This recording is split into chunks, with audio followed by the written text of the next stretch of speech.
Et pour aller plus loin sur ce dossier, Mounia Benani-Shraibi, merci d'avoir accepté notre invitation. Vous êtes politologue, spécialiste du monde arabe, des mouvements sociaux au Maroc, entre autres, à l'université de Lausanne. Alors, le mode opératoire de cet attentat semble désigner les mouvements djihadistes. Toutes les pistes doivent être explorées, dit aujourd'hui le gouvernement marocain, sans pour autant pointer du doigt un quelconque mouvement. Est-ce qu'il faut être prudent sur la chose ? À ce stade, il me semble en effet qu'il faut être extrêmement prudent. L'enquête n'a pas encore été faite, et puis même si même si on a des résultats, il faudra vraiment attendre pour savoir véritablement ce qu'il en est. La piste des terroristes islamistes, bien évidemment, est privilégiée. Pour ma part, je ne peux pas me prononcer à ce sujet.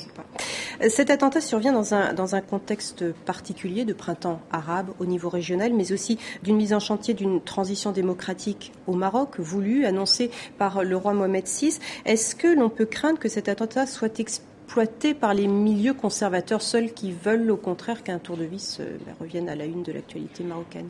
Alors, tout à fait. C'est-à-dire que c'est une question qui se pose de manière claire et nette.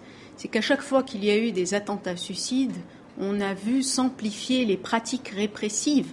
Après les attentats du 11 septembre 2001, la diplomatie occidentale a constitué les régimes autoritaires comme des remparts contre l'islamisme, contre le terrorisme. Et ça a joué un rôle très important dans leur consolidation.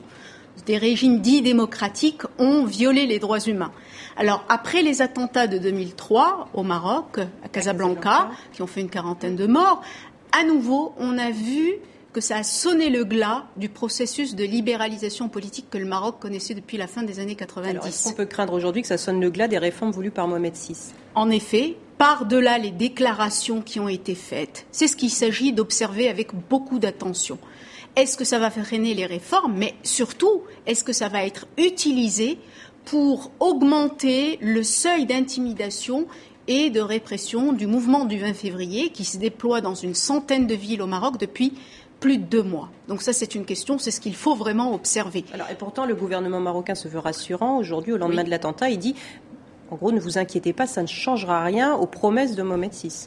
C'est ce qu'il faut observer, parce que moi, ce dont je me rappelle, c'est qu'en même temps qu'une loi contre le terrorisme était votée en 2003 et qu'il y a eu des procès expéditifs, des arrestations massives, une pratique systématique de la torture, en même temps, il y avait l'initiative nationale, enfin juste quelque temps après, l'initiative l'IER de l'équité et de la réconciliation qui voulait tourner la page des violations des droits humains des années de plomb. Donc, pour moi, je demande à voir, est-ce qu'on va à nouveau assister à un décalage entre des proclamations et, sur le terrain, la pratique qui est faite?